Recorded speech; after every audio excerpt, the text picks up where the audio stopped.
How do you feel about the fact that there's no features? Zero, none. I like it. I never looked at her like a feature artist. I think like she's one of the artists who I'm not when she puts out an album, I'm not even thinking if who the features are gonna be. Like, Okay. yeah, that's not something that comes up to my mind.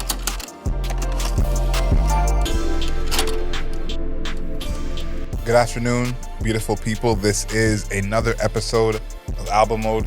We review a new album every single week. We look at the lyrics, the production, the overall aesthetic of the album, and how the album fits into the context of that artist's career. For everyone watching on YouTube, like this video and leave us a comment. Let us know how wrong we always are. My name is Adriel Smiley, aka AdrielSmiley.com, aka Adriel Smiley Official, aka The Godfather, aka Champion Scribe. And we're back again with His Royal Highness, aka The Bunny, aka No Longer a Munch, aka Green Goblin King Grant. What's happening, people? We're back. This time it's with Kali Uchis and her latest album, Sincerely. Yep, pregnant pause. Yeah. So, Kali Uchis, R&B, pop, so a little bit of like, sometimes there's a little bit of funk elements to her music, lots of good stuff, soul as well, artist, singer, songwriter, extraordinaire. Yep. She is here with her latest project, and I am hyped, okay? This week, or this weekend, was like Demar weekend. Demar's favorite women in music weekend, basically. Kali Uchis, Pink Panthers, these are genuinely two of my favorite artists just happening at this point in time. So when they're dropping music, it was a big deal. When I was starting to see the release dates, I was like, hold on a second. It's happening on the same day. Kali Uchis, this is anytime she even says, I might be dropping an album, I'm like, when? When is it happening? When is that happening? Because I need to know.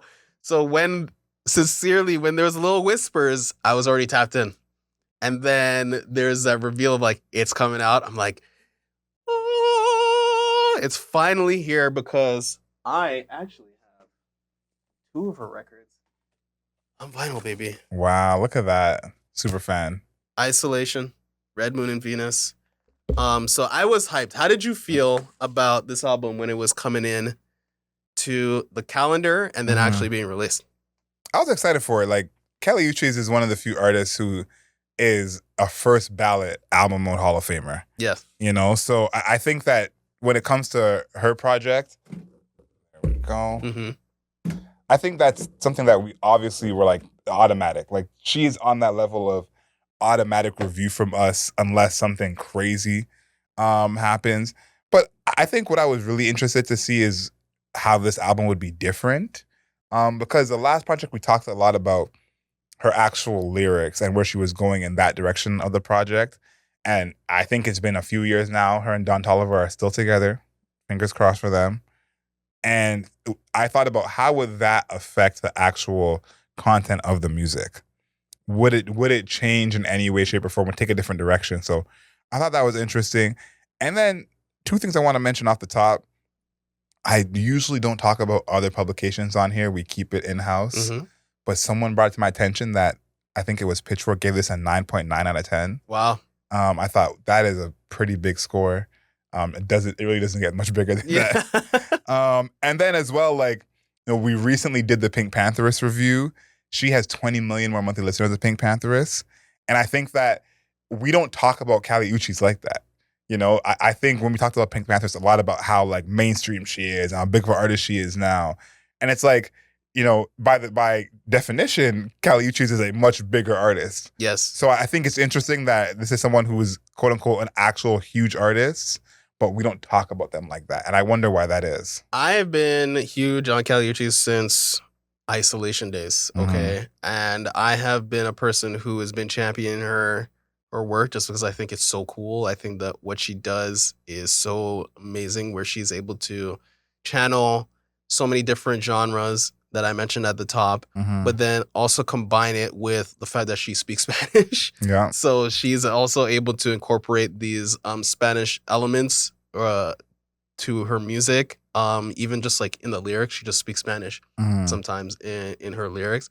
and she's had her own, she's released a Spanish album, right, Mhm. by itself. So I think that her being able to do that and then having that Amy Winehouse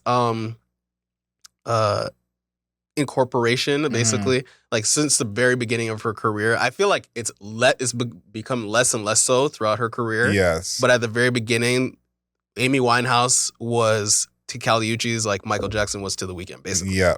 Yeah. So it was interesting to see that develop. But now, on Sincerely, I feel like we are in a situation where she has gotten so far, she has pulled herself so far away from everybody else, even though that she's, I would consider one of the bigger artists right now.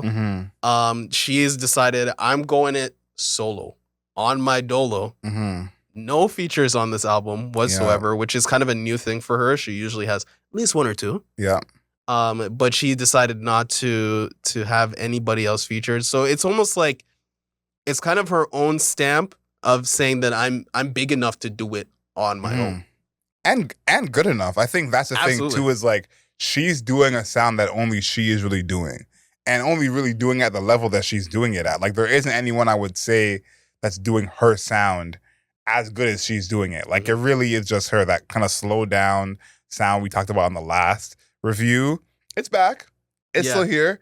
It's a little different this time. Yes, it's it is. not as much like in molasses as it was on the last project. But I want to start with the intro in terms of production on there. I love the intro. Heaven is a Home. I think this kind of like sets up for the project in so many great ways. The actual song structure in terms of the production for her, so many songs on here where it's like, this is just a well done record.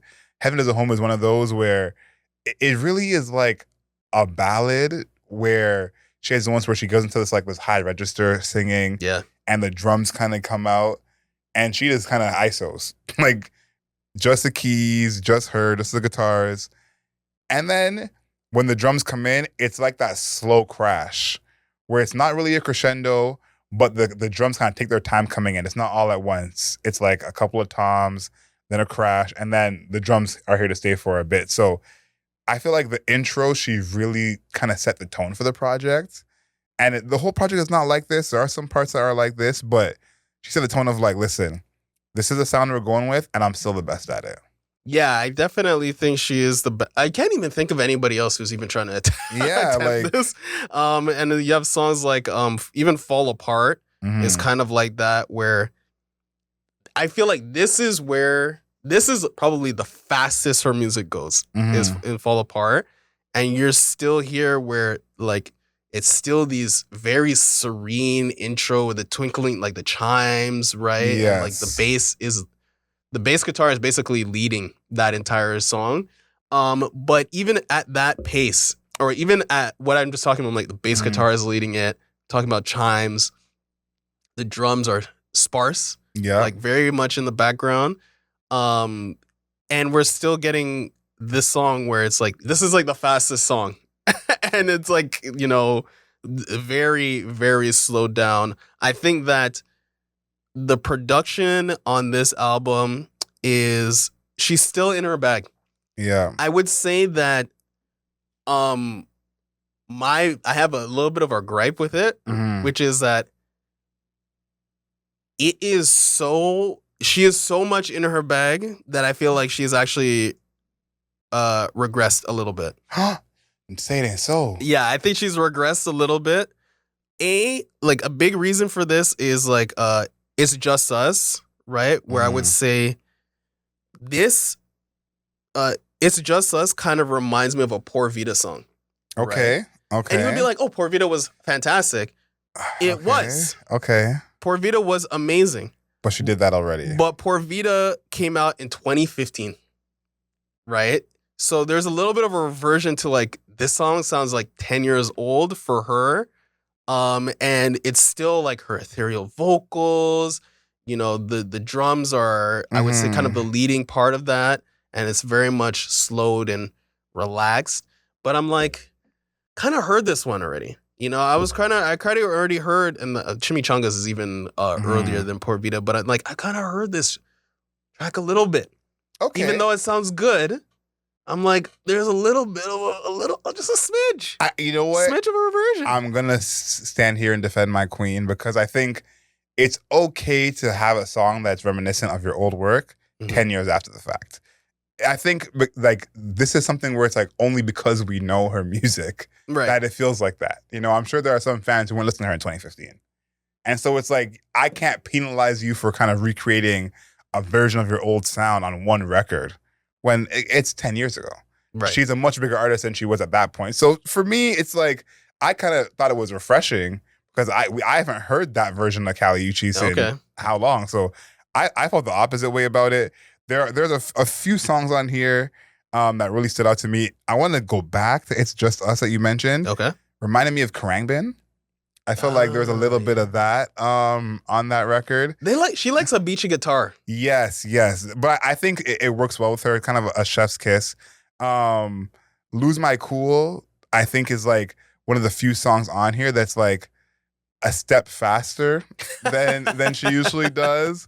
And why I thought it was interesting because it's like it has all the elements of the rest of her production, you know, kind of like the elongated chords, like that kind of ethereal feel. But let's turn the drums up just a tiny bit. Like everything else will stay the same. Drums up a tiny bit. And then talking about drums, the actual single, Sunshine and Rain, this is like the pocket of drum that I want to see her in a little bit more often. I feel like this is where I want to see her go next more often. It's like you still get to keep that feel that feels like Kali Uchis, but this song feels like it has way more drums than the rest of the project. Yeah, go ahead. And I think like this is something that I realized in her songs that do have these drum patterns is, it's not always the absence of drums in her songs, but it's actually the pace of the drums themselves. And so it's like this song itself is not fast, Sunshine and Rain, but the drums are actually just going a little bit more than they have in the past, a little bit more involved. So for me, I'm like, I want to see more of that. It kind of reminds me of Snow Allegra, where I'm like, you know, these songs aren't necessarily speedy or upbeat, but there's enough pace in the drums that you're like, okay, there's something going on here. Okay.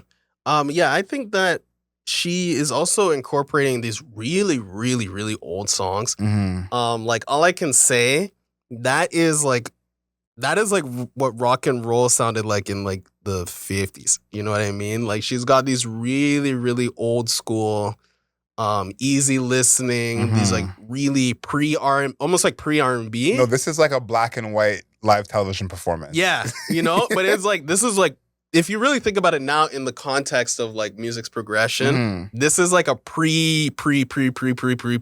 beta alpha version of R&B music. Yeah. But I like it a lot just because it shows that how much her music can translate. And I think this is the closest to Amy Winehouse she's probably ever sounded. Where like I could see that. Where Amy Winehouse would make songs like this. Yes. Right?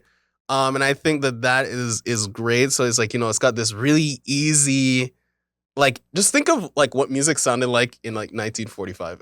Yes. And that's what it sounds like. I think that it has like, it's almost like a little bit blues, a little country element to it with that guitar, that, you know, I think that it's a very interesting song. I would say another song that's really interesting to me is Angels All Around Me, is because when I'm listening to that song, I'm hearing a little Mercy Mercy Me by Marvin Gaye. I'm sensing that in the production. Also I know we're not doing the lyrics yet, but I would say in the lyrics, we can do a little, I'll do a little crossover here, is where in Angels All Around Me, where she was, and that's on the chorus, right? Where she's like, yeah, angels watching over me. Yeah, there's angels all around me. And I was like, oh, mercy, mercy me. I'm like, it's an interpolation. Yeah. It's almost like direct though. It's like it's not trying to be secretive at all. Yeah, and I just thought it was interesting because it does sound very good. I'm not trying, it's hard to make Marvin Gaye music sound bad. Yeah. but yeah, I thought that was just a really interesting interpolation because even the production, the drum, the drums rolling in the way that they do. I think that it sounds fantastic, but it was like these are two instances where I'm like, oh, she's doing a little bit of callbacks to proto versions. Like these are the people that led up to what her music is exactly. And I just thought that was interesting. I think that she's able to make these callbacks now because of how far she's progressed. I like it. I think all of these kind of callbacks to an older sound of music, like these actually really work here. Yeah. And listen, we're about to name almost every song on this project, so I'm gonna name my last couple before we get into lyrics, because it feels like we're going through so many, and there's so many that we could have named that haven't even been named yet. For you, one of the songs on here where I was like, this song made me realize how much I appreciate the actual live production on here. I think that's something that we're almost taking for granted, where it's like this whole album feels like a live instruments. Yeah, I definitely feel like it just can be performed with a band. Yeah, and it's like, we're used to that from her, but For You was a song where I was like, okay, yes, like I'm appreciative of that. You need to get somebody on the theremin maybe for this. then we have a full band. And then Silk Lingerie, the next song right afterwards, I'm gonna tell you right now. Do you like Silk Lingerie? It sounds like Silk Lingerie. Like that song sounds like Silk Lingerie to me. Like I listened to it a couple of times and I said, "Nah, this is where we're going with it." And it's funny because her last project, I called her project one of the two like top bedroom albums. Yeah, like top to bottom. You play this, it's like, listen, man, you better be careful. This could have something crazy happening in the bedroom. Right. And I think that this project has a lot of those same elements, not as much as the last one, but Silk Lingerie was one where I was like, nah, like whatever she tried to do, she did.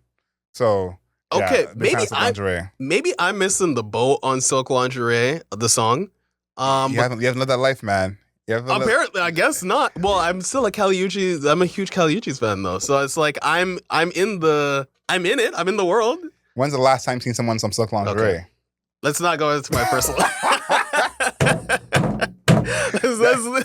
This song is autobiographical. Okay, so if you know, if you've lived it, you get it. I guess I'm not living the Silk Lingerie life because I just felt this is one of those songs where I'm like, this is again an older version of one of her songs, but I felt this one was so simple, like it's reduced to just the drums. The synths and like that melting feeling are not apparent. It's like everything is the waviness is in the background where the ticking. Her voice is the instrument on this. That's really it. Yeah. Yeah. I mean, her voice is the instrument on every song. Though. But I'm saying on this one, like you're right. Like the rest is stripped back a little more, where it's like her voice is just, and like that's why when I heard this song at first, I was like, and then I listened to it again. I was like, I understand what you're doing with this record completely. Like this record is almost singular from whatever else you were working on around this time. Yeah, I think I'm at a loss for that one because it was not working for me. Listen, whenever you text me 8 months from now and tell me that you get it, I'll be like, I know why you get this song now. I understand why you like this song now. I don't know, maybe it'll happen because it happened to me in like when me and Drake, like there was a couple of times where I went through some situations and I'm like, I see what everybody's talking about with Drake now. So, I think that Silk Lingerie didn't work for me. Same with Territorial. It's the same. That's the same issue. That is my most consistent thing is like the fact that I can feel where she's trying to go. Like Territorial feels like almost like this Western aesthetic that she's going for. But the production, this is in the lyrics where she's really talking about it, being more territorial. But I don't feel that in the songs. So she's like, this is on the chorus where she's like, where she says, "That's cool. Yeah, it's cool. I'll be a villain in your story. You can play the victim too. Yeah, it's cool. Once I claim my territory, I get territorial." And then in the chorus, she's like, whatever. And then I get territorial. Then in the second verse, here we go. "See, I look like an angel, walk like an angel. Sometimes I even talk like an angel. But there's danger to me. I keep it graceful." There's a bit of Spanish here. Te faltó el respeto. "Well, I get disrespectful too. So I think that, first of all, she loves to paint herself as a villain. She does that in every album, where she's like, even on Red Moon and Venus, she's like, yeah, everybody hates me, but it's fine. Yeah. I think that, so I'm getting this like villain vibe, territorial vibe, evil vibe. Production is nowhere to be seen in that situation. So I like that song. There's like a little bit of a dissonance with what is happening lyrically, which I find is kind of interesting. But the production, I'm like, it's not matching it to me. I think it's not matching it like that. I can feel the Western, I could feel like the residue of the Western style that she's going for, but I can't see the paint, basically. I think that you're actually right in your assessment in terms of the production on some of these, but I feel like this is not that kind of project. Like, the person who I thought of with a lot of these songs, you know, Silk Lingerie, Territorial, is Lana Del Rey. Yes, where the production is almost like, you know, in the background, and you're just hearing me talk. Right. You know? Not a Lana Del Rey fan, by the way. Well, I could see that. But I think that was kind of tone she's taking, where it's like, this is a lot about more what she actually has to say. There's a story of this project and what she actually has to say. And I feel like that was a lot more prevalent here than on the last project. So I think you kind of hit it nail on the head, but this is not what you like, personally. Yeah, I think that her singing is phenomenal. I think she's still an incredible singer. Yeah. But I think that, I don't know, that part didn't work for me. I think it's also because all the other songs, the production is incorporated with the lyrics. You can see both things happening at the same time. This one stripped back to the point where I'm like, what about the other parts, you know? Yeah, like the production was almost immersive. Yeah. Where it's like it washes over you, and then the lyrics are a part of that. You know, this is kind of feels a little bit the other way around. My one set of lyrics, I'm keeping it short with lyrics. Yeah, she has some great lyrics on here, but I said, let's just keep it calm, okay? My lyrics are in Breeze in the chorus, and in verse 2, she says, let it be easy as the breeze. Love will provide us with everything we need. Let it be easy as the breeze. Let the love guide us. Let the love set you free. It's your love. Won't let them take what's mine. Waiting for the sun to rise. Some said that I was wasting time. Said I was waiting on a dream that would never come true. Now life is sweeter than my favorite perfume and warmer than June's breezy afternoons. This song is toward the end of the project, and this is probably one of the more, I guess, positive romantic songs on here. It's talking about love and a relationship being easy and everything just flowing. And I thought that was such a good kind of perspective to take, because how many times do we hear the opposite? Like, we rarely hear the idea of like a romance being easy. Yeah. You know, it is being easy breezy. We get along. It's no beef. She says, now life is sweeter than my favorite perfume and warmer than June's breezy afternoons. Wow. Like, that is something you really don't hear. It's like, yes, someone can be in love where it feels passionate and kind of hardcore, but the idea of it's easy, man. Like, this person is just calm. It's easy. We don't got no beef, no problems. So I felt like that was kind of part of the story she was telling, where it's towards the end of the project. But it's like, listen, all this stuff's happening. I was a villain at this time. It was rough at this time. At one point, I was in Silk Lingerie. But now at the end, things are easy. It's good. And I think why I like that is, you know, this happens to me a lot with a lot of my female friends, but it happens, I think, in general, where it's almost like in a relationship, you feel like there has to be a problem. You know, it's like, you're like, what's the issue today? You know, like, let me find something for us to solve and fix. And this is almost the opposite of that, where she's like, nope, nothing to fix. I'm not saying it's perfect. You know, you don't see the word perfect in this section, which that's why I highlighted it, because sometimes people say like they're so in love, it's perfect. This is not that. This is just, it's really good. It's really good. It's easy, and I'm enjoying it. Yeah, I think that, you know, she's out here with Don Toliver, I believe. Yeah. And I think they also have a kid. That's correct as well. Right? So she's chilling, seemingly. To sing like this on her music must be pretty chill vibes right now. Because in the previous albums, again, on Isolation, she has a song literally called Killer. And she's singing about like the heartbreak of like somebody the heartbreak is so bad that she's calling them a killer. And then Red Moon and Venus, there's like a lot of territorial elements where she's like everybody hates me. She's telling her boyfriend, let's get out of here, stuff like that. Now she's just like, everything's a breeze. Everything's all good, you know?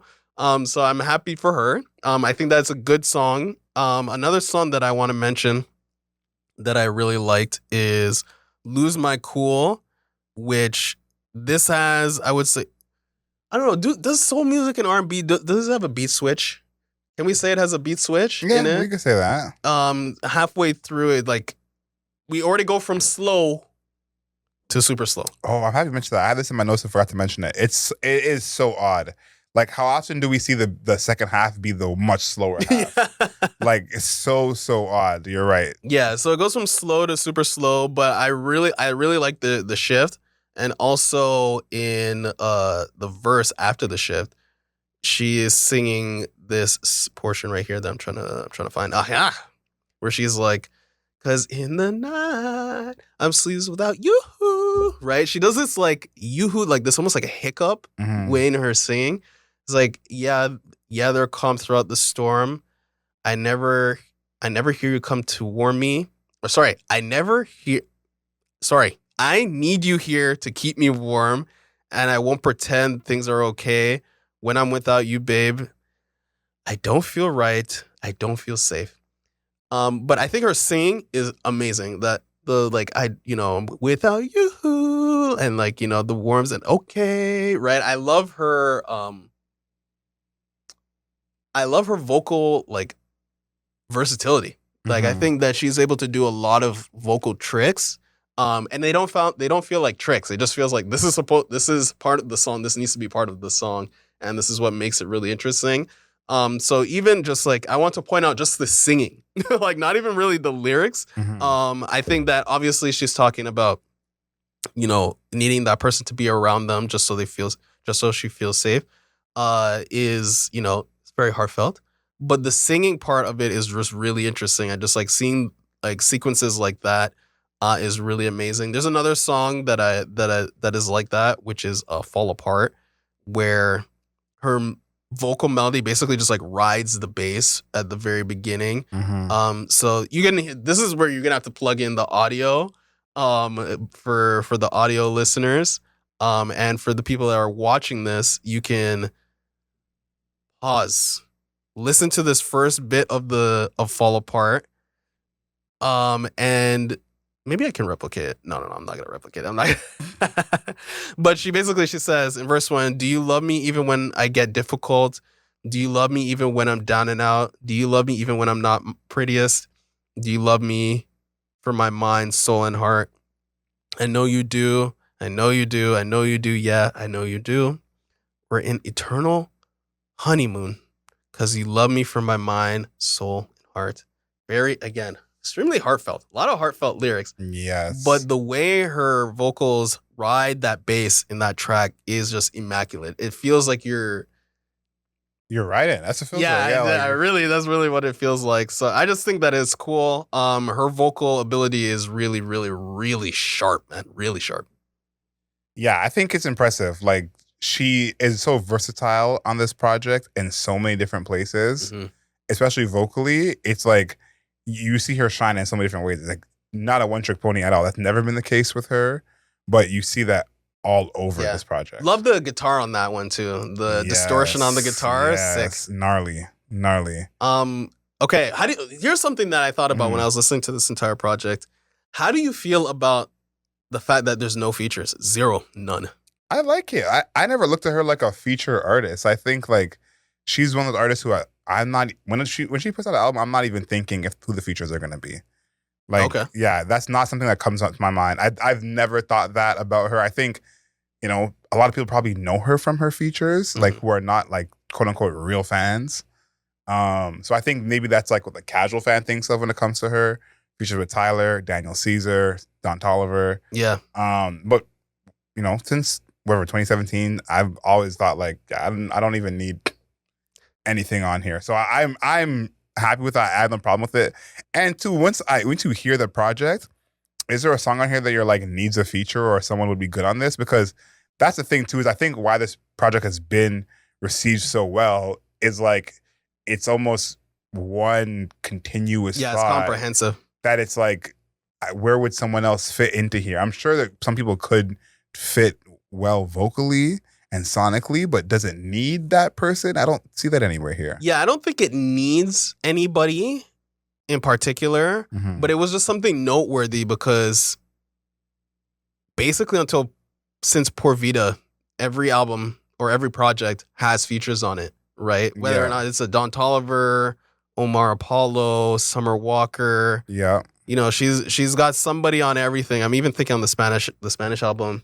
Party Next Door was on the Spanish album. Yeah. So there's always Rico Nasty was on one of her albums too. She's on Mhm. stuff with Tyler the Creator. So she's got a catalog of pretty impressive people, to be honest. Yeah, for sure. So I was just really curious about how people felt about zero features on this latest album, because again, it's also something that hasn't happened in 10 years for her.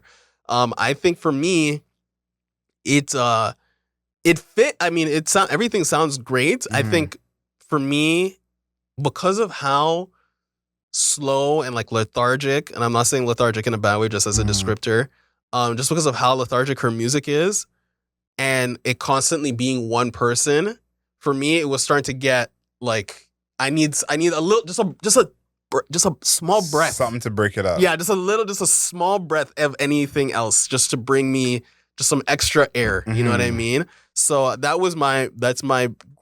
I don't even want to say gripe, but it's just like I could have enjoyed another person just so I can get a little bit of air from what we're doing. Yeah, I would say what this does for her career is what you just said is like, might be the less or least dynamic an album she's made in a long time. Yeah.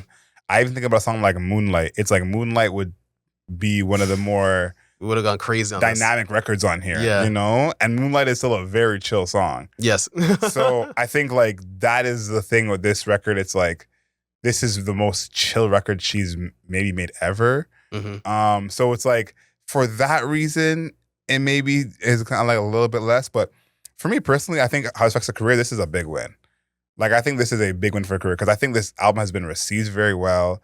I think this album to me is a no skips. So I think like having an album at this point in your career that people can listen to all the way through, and this to me is probably an album that is, sold and promoted as a full project. Mhm. Like, I think like this is an album where, what song are you running to listen to in this project? Like, this Great, album that's is a great probably you're only really listening to it as a full album. So I think for me, that's a big win because it's rare that an album comes out these days where that's kind of like the way you consume it is as a full project. So Yeah. to me, like, that is probably the only way to consume this project. And so that's a win to me. Yeah, I think that for her it's a big win because I think people are just tapped in. Like, I think she is. I mentioned this at the very top where I'm like, Mhm. she can just do it on her own. Yeah. The rest doesn't have to. Even though I'm saying like it would have been nice to have somebody else, it didn't need another person. Not at all. So I think that that's great for her too. I think that another good album in the catalog doesn't hurt. Yes. Doesn't hurt. Yes. And I would like to see, because in her previous work, throughout her previous work, she has been the opener for a lot of people. Mhm. And I think when you do an album all on your own, that doesn't leave a lot of space for people to be just the opener. Like, people have to be tapped into the work. Yes. So it's going to be interesting for her going forward, like doing like shows. And I believe she's going on tour. Mhm. And I think she's like the headliner, right? Who's she going on tour with? Who was it? While you look it up, I forgot who the person who's opening for her, but she's the headliner for the tour now, right? So that's just interesting to me, the dynamic shift that she is going for, where it's just me, it's my show, it's my thing, it's me, right? And I think that that's great for her because she's definitely in the spot she can do that. Like, there isn't a I think she's been in that spot for a while. Me too. Yeah. Me too. I agree. But I just think that I don't know what her thing was that she was always the opener for people, Mhm. where I still think, because I've been to shows Mhm. where she was the opener and the crowd pop is as big as it was for whoever was coming on afterwards. You know? I think we were both at the Tyler show where she was doing the openers. Yeah, and I'm like, especially women in the show going nuts. I think there's a bit of like, as a opener, you'll do bigger venues. Mm-hmm. You know, like you'll still have all your people there, but you'll do bigger venues. I'm not actually seeing who she's touring with. I see that The Sacred touring. Souls. Oh, These Sacred Souls opening for her. Okay, I like that. I think that's a good match. I saw them a few months ago. They were really good. So yeah, I think this is a win for her for her career. Yeah, me too. Let's talk about the cover. I love it. Very interesting cover, man. Like her cover game. Yeah, her cover game is weird. It's a little bit weird. I like this one a lot just because it's doubling down on what we were saying earlier. It's me and just me, so me twice on the fucking cover, you know? And talk about the last one we reviewed in terms of like auras. Yeah. Like Kali Uchis is like... Yeah, she's maxing out. Yeah, she's a max aura here. And like, I think I always say this, like Kali Uchis is like the weird baddie a lot of girls try and be. Like she is that, like, actually. Yeah. So Kali Uchis, you got no beef here. We love the cover. Yeah, I like the color. I like the colors a lot. It's very pink. She's definitely a person who's been pushing the pink color a lot in her album art. So yeah, I think it's great. I think it looks good. Yeah, it's hard to have a bad album cover with that Kali Uchis on the front of it. Period. Are you going to be copping the vinyl? Yes, I will be. This is a pretty easy vinyl cop because I think a lot of the songs also transition and connect into each other. Yeah. We didn't mention that, but that is a common theme in this album. So there's even that where you can just like set it and forget it when you're listening to the record. So yeah, is it a no skips though? Yeah, for me, it's a clear no skips. Okay. Yeah, I think there are some records that it's like this record on its own maybe you don't love. Yeah. But as an album, it's like you're not running over there to skip some of these songs. Yeah, and I think I will allow Silk Lingerie to rock because I guess for everybody else likes it more than me. And for me personally, it's not egregious where I'm like, this needs to stop. You know, I'm just like, it's a little underwhelming. Listen, that's how I feel about it. One day, young grasshopper, that song will make all the sense in the world. Okay, we'll see. Okay, the moment every Kali Uchis fan has been waiting for. Adriel, what is your score for Kali Uchis? Sincerely, Kali Uchis' 5th studio album, Sincerely, is a 9 out of 10 wow. for me. Yeah, this album is really good. Like, an album that I'm actually going to play the full project, very rare. And I think what makes this album so good to me is it blends all these like separate genres, but makes it sound cohesive.